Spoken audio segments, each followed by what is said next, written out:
Hello, my scary friends. I continue my journey from one computer to another. This computer is good, but now I need to go.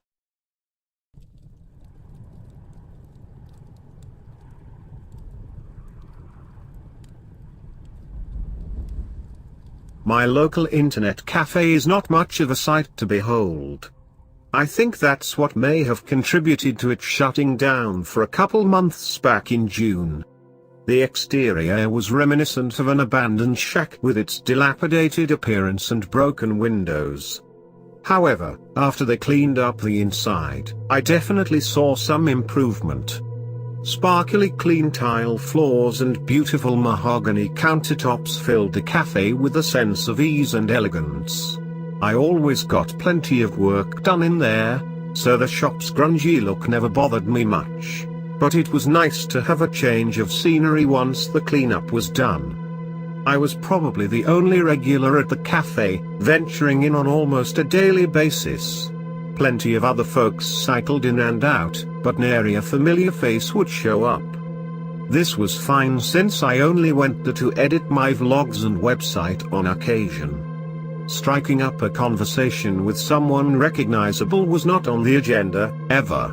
I was there for some much-needed peace and quiet, not small talk.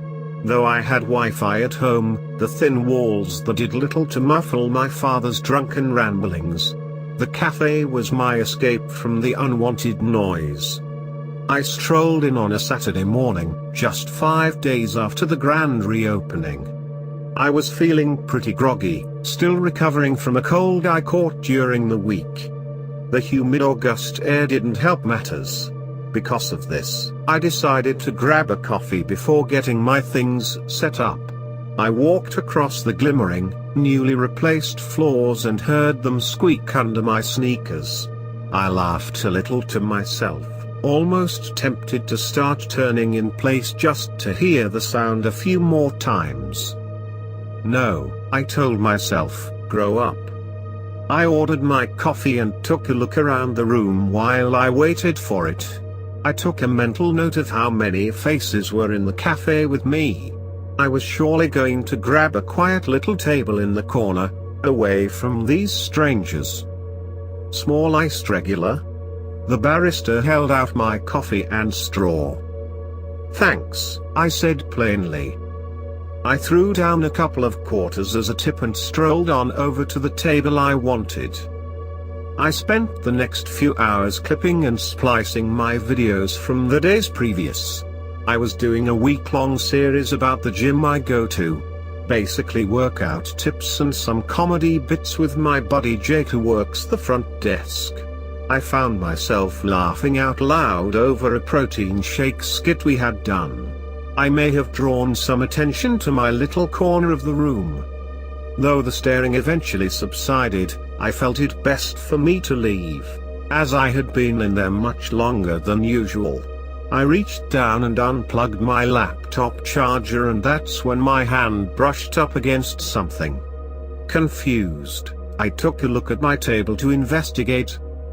A 16-inch black bag sat just beyond where my feet were settled. It had pockets and a shoulder strap, as well as an abundance of dust coating the leather. Holy crap, I thought to myself. Someone must have left their laptop behind or something. At first, I was going to do the right thing. I very easily could have handed it to a barista and called it a day. I guess, maybe that would have been the smart thing to do. However, a mixture of curiosity and stupidity came over me, keeping me from being honest. Instead, after packing up my own things, I swung the mystery bag over my shoulder and swiftly exited the cafe. Stupid. I pulled into my driveway at about noon, the hot summer sun beaming down on my front lawn. My father was doing his usual, half-assed inspection of the plants in the garden, beer can in hand. I tried to get into the house without a word to him, but he stopped me just as I opened the storm door. Hey, why are you in such a hurry? He asked, taking a swig of his drink. Dad, I don't have time. Important website business. Well, he slurred, don't stop on my account. But you just stopped me, I thought to myself. I pushed through the front door, passing my sleeping mother on the couch, and darted upstairs to my room. Slam. I shut my door hard behind me and locked it immediately. I tossed my belongings and newly found goods onto my bed and kicked my shoes clear across the room. I was excited to dig into this lucky haul. Carefully and slowly, I unzipped the top of the bag and pulled it open. I gasped a little to myself. Despite the appearance of the bag, the contents were no joke. A shiny, brand new looking laptop was nestled nicely inside. I pulled it out and observed it with awe. It was certainly nicer than my basic 500 gig HP from a big box store. I couldn't believe what I was holding. I flipped it open and began feeling the keys and monitor. It was in mint condition. I had to be the luckiest guy in the world. Everything was there, including a charger and wireless mouse. I even found a bag of screen wipes at the bottom. I also dug into the pockets, curious as to what treasure I might find in there. What I found was a cell phone. Nothing special, just some cheap Android phone. It was still powered on and had no screen lock on it. Exploring it further, I noticed there were no texts and only one recent call to an out-of-state number. Being into electronics, I went into the settings to see what kind of operating system it had. It was vastly out of date on software, still set in some variation of the Lollipop OS. That's alright, I thought. I could still flip it for a quick $10 or so. I placed it on the bed next to the laptop and sat for a moment, trying to take in what I had in front of me. This was such a great find, but I needed to power on the laptop and figure out what I was working with. To my excitement, there was no login screen. I was in, immediately after booting it up. I was never as into laptops as I was phones, but I could tell right away I was not working with your standard, stock operating system. This thing resembled more of a modded setup that I had seen kids working with back in high school, but I couldn't name it off the top of my head. Luckily, it was simple enough to navigate. I set it up with my Wi-Fi and dived right into the file storage to get some idea of whose the computer I had.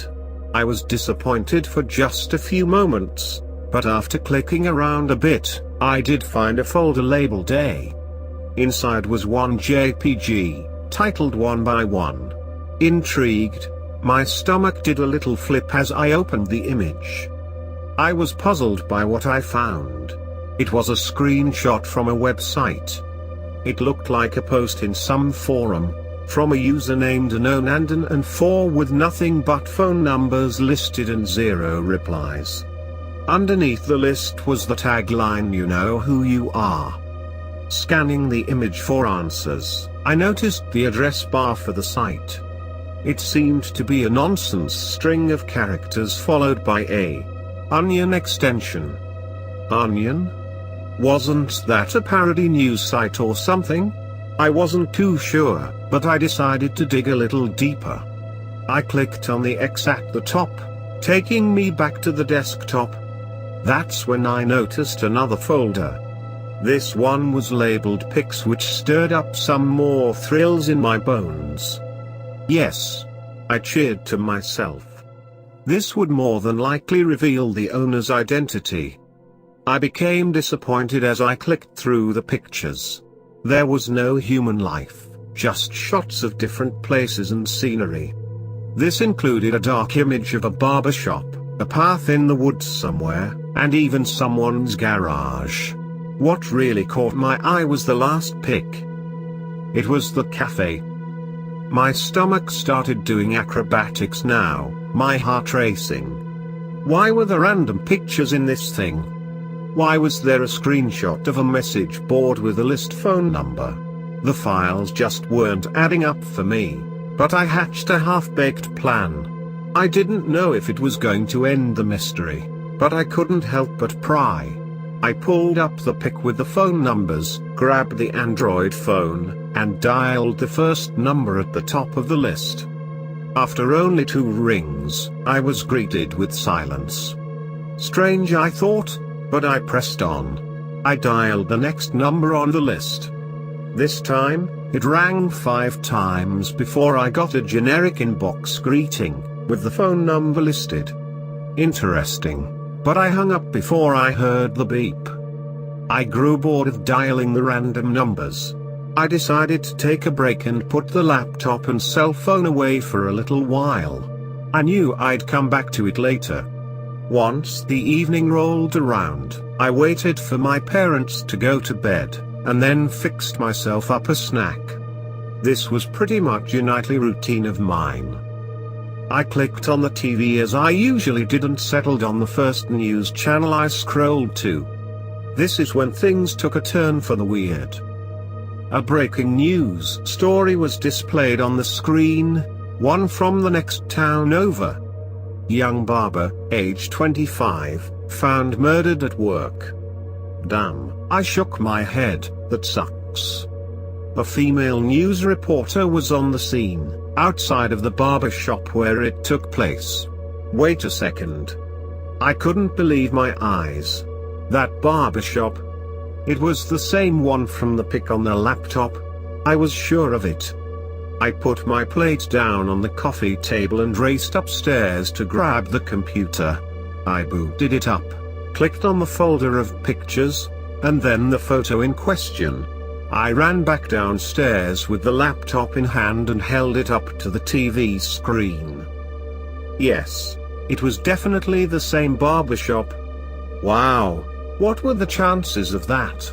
I was shaking my head in amazement. I finished watching the news story and began feeling tired. I was about ready for bed, so I grabbed the remote. The news story just after grabbed my attention before I could hit the power button. Cold murder in local forest.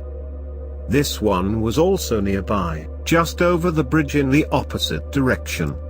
This world is terrible, I thought.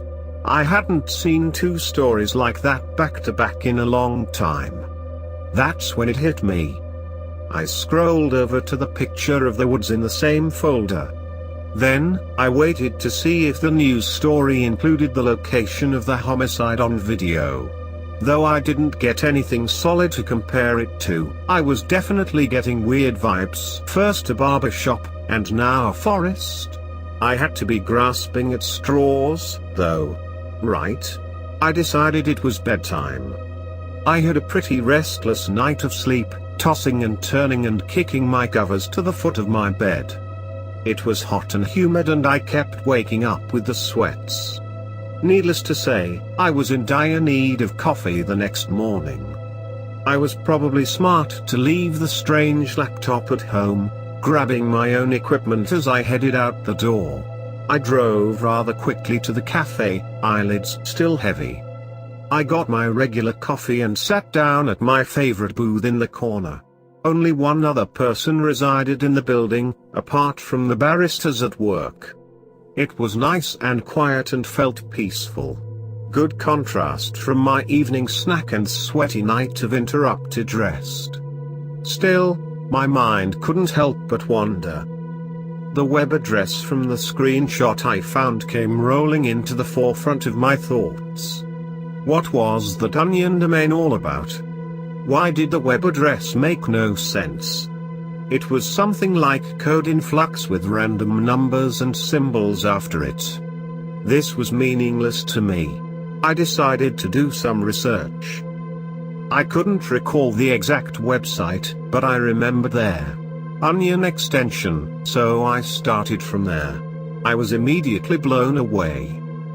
Apparently, what it pertains to is web addresses not reachable on normal servers. It takes you through something called Tor and is used for some pretty shady activity. I guess it involves what's called the dark web. I'd heard a little about this before. I was beginning to feel sick. The websites listed on the wiki were pretty revolting, to say the least, nothing I would ever want to be involved in. The worst part? I was beginning to think the laptop I found was used solely to access this part of the internet. I couldn't bear the thought of being in possession of it any longer. I had to do something. I stormed out of the cafe ready to spring into action when I was stopped by a tap on my leg. I looked down to see a homeless-looking man, in a black tattered leather jacket sitting up against the front of the building. His face looked rough, complete with a badly shaven beard and cracked lips. He looked miserable. He held out a small plastic cup, looking up at me with desperation in his eyes. "Spare change, sir? I'm in a hurry, dude, and I don't carry cash. Please." He begged some more. He reached out and grabbed my pants leg. "No, get away from me." I kicked his hand away. The guy looked upset. His eyes were actually watering a little bit. I felt a little bad, but damn, don't grab me. That's when the guy did the strangest thing. He took out a phone and started taking pictures of me. "What are you doing now?" I asked, confused as all hell. He didn't answer. All I could do about it was run to my car and leave as fast as possible. What was that guy's deal? I called my friend Peter on my way home. I knew he would have some more insight on this whole thing. I was hoping I could bring him to my house and have him wipe the computer clean. Then I could sell it to a random Yahoo and be done with this whole misadventure. Once I picked up my friend, I sped back to my house and showed him what I found in the cafe. He was blown away. "This thing is lethal," he laughed. "It looks pretty customized, honestly." "Yeah, I noticed that, but take a look at these." I clicked through the photos, showing him the ones that I compared with the news stories. "So, you think this laptop has some sort of connection to the murders?" "I don't know, man, but I think there's something fishy going on." He shrugged and took over the mouse for a moment. "Where's the picture of the phone numbers?" "It's somewhere in the file storage." Yep, clicks there and bingo. Peter stared intently at the list and address bar in the screenshot. He also checked the file description and saw that the screenshot originated from the laptop, so it was taken from within the device. My hairs were at attention, all up and down my skin. "So, you tested these numbers out?" "Yeah, with this phone." I handed him the cell phone that came in the bag with the laptop and he scanned through it rapidly. Definitely a track phone, something bought as a burner, possibly for some sort of business task. "Shall we try another phone number?" I nodded and pointed to one just below the phone numbers I tested out. He dialed it in and threw it on speakerphone so we could both listen in. It rang, and rang, and rang. It didn't stop ringing, so we hung up after the 8th ring. Peter looked at the phone funny, and then up at me. "I honestly don't know what's up with all this. Did you want me to just factory reset everything?" "Yeah, I mean, is that gonna take care of my problem?" "Not sure. But, I think I'd like to have some fun with this before we call it a day." I gave him a look, a glance of disagreement. I didn't think that would be in our best interest. "I don't think we should be messing with this, dude." "Come on, what could go wrong? You could even film it. This could go viral." "Well, I'm not going to vlog me hanging around with a stolen laptop. Just do what you gotta do with it and let's move on." Peter smirked, looked at the screen again, and then dialed another phone number from the list. Again, we got nothing. This time, just another generic voicemail box greeting. He continued on to the next phone number, and halfway through dialing, he stopped. His eyes were scanning the screen. His face was now white as a ghost. "What? Why did you stop? You okay?" This is my phone number." My heart panged like a club to a gong.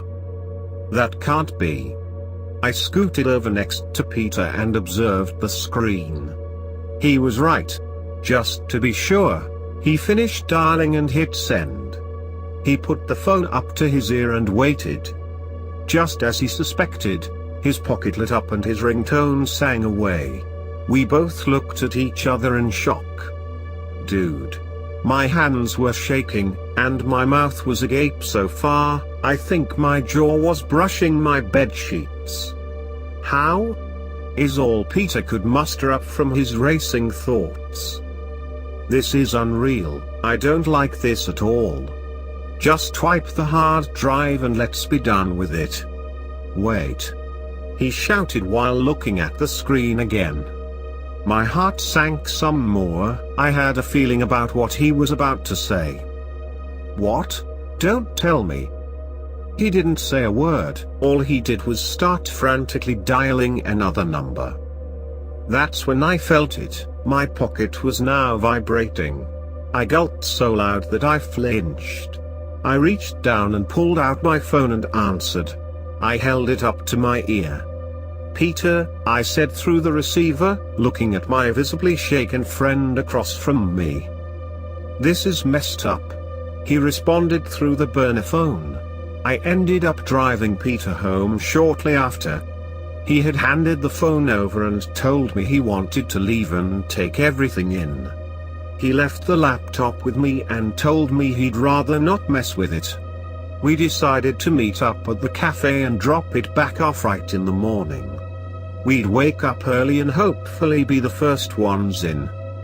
However, I missed my alarm.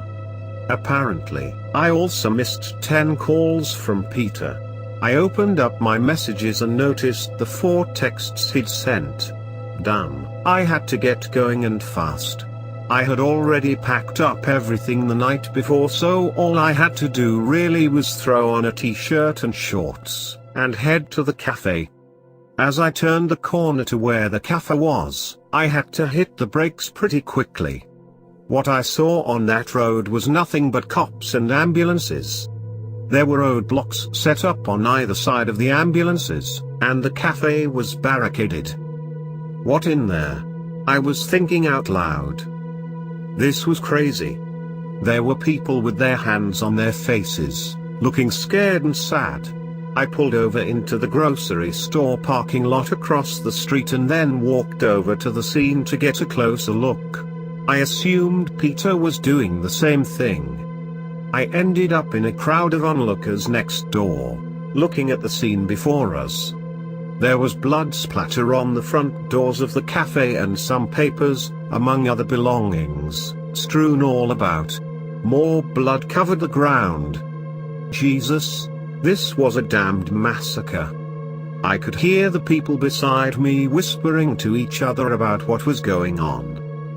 "They're talking about a possible serial killer," one woman said to her friend. The kid was about to walk in, and suddenly bullets came in from over there. Nobody saw who fired the shots. A guy filled his wife in about what he witnessed. I was too curious to just be craning my neck from back there. I needed a closer look. I peered over at the cops who were busy questioning a barrister by the ambulances. I crept past the barricade carefully. I slipped past a couple of other barristers and made my way to a second ambulance by the other barricade. The stretcher was in view now, but I couldn't tell who was in it. I decided to kneel down beside the ambulance and hopefully catch some conversation between the EMTs. I took out my phone and started recording. We lost him. He wasn't hanging in there much when we got here, but I was hoping. Jan, it's not your fault. You saved the girl. You can't save them all, you know. I wish I could. I heard him talk before he let go, you know. He told me his name was Peter. My hand jumped up over my mouth as I let out the weirdest sound. It was a gasp, combined with a grunt of disbelief. No, it couldn't be. Yeah? The other EMT said. We have his information already. Guess he was an IT guy for a local business. Smart kid, early 20s. I stumbled back a bit on my heels, dropping my phone in the process. I bumped into something solid behind me and stood up quickly. I turned around and saw that same homeless guy from the other day. My face was still contorted from the information I just received from my eavesdropping. The guy was just staring at me, stoic. He didn't even react to me bumping into him. He was glaring at me from behind an unchanging expression. I couldn't help it. I booked it across the street to my car. I could feel tears forming in my ducts, eyes twitching in the wind from my open driver's side window. Why did I have to wake up so late? Maybe Peter would have been spared from whatever this was. A drive-by? An assassination of some kind? My head was dizzy, my heart was hurting, but I was beginning to make some connection.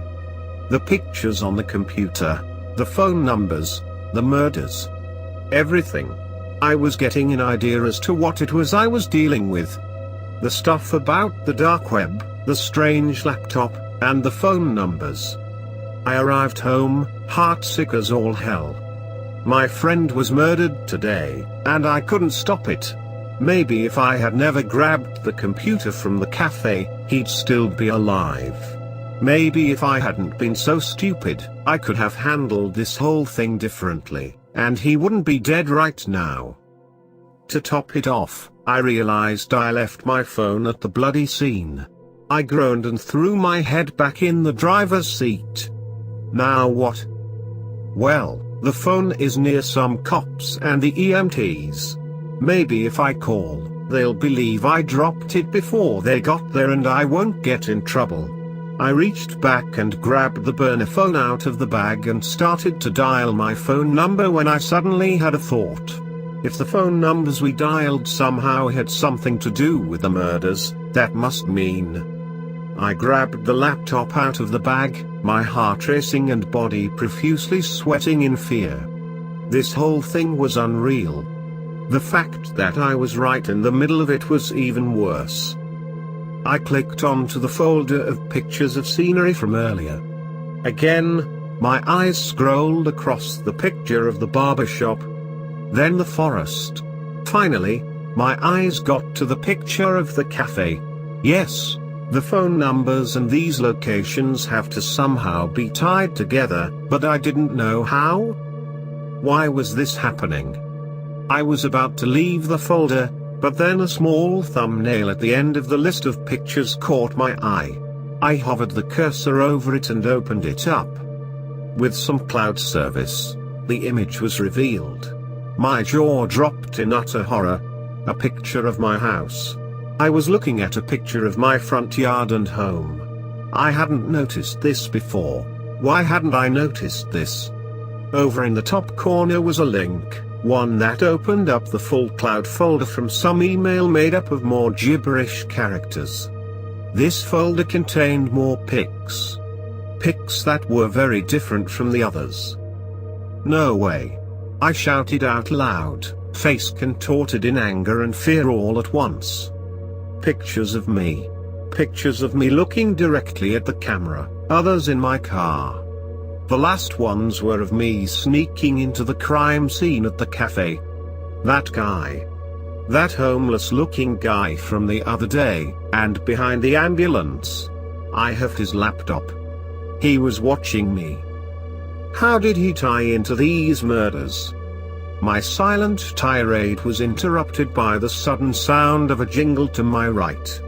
The phone was ringing in my passenger seat. I picked it up and peered at the phone number.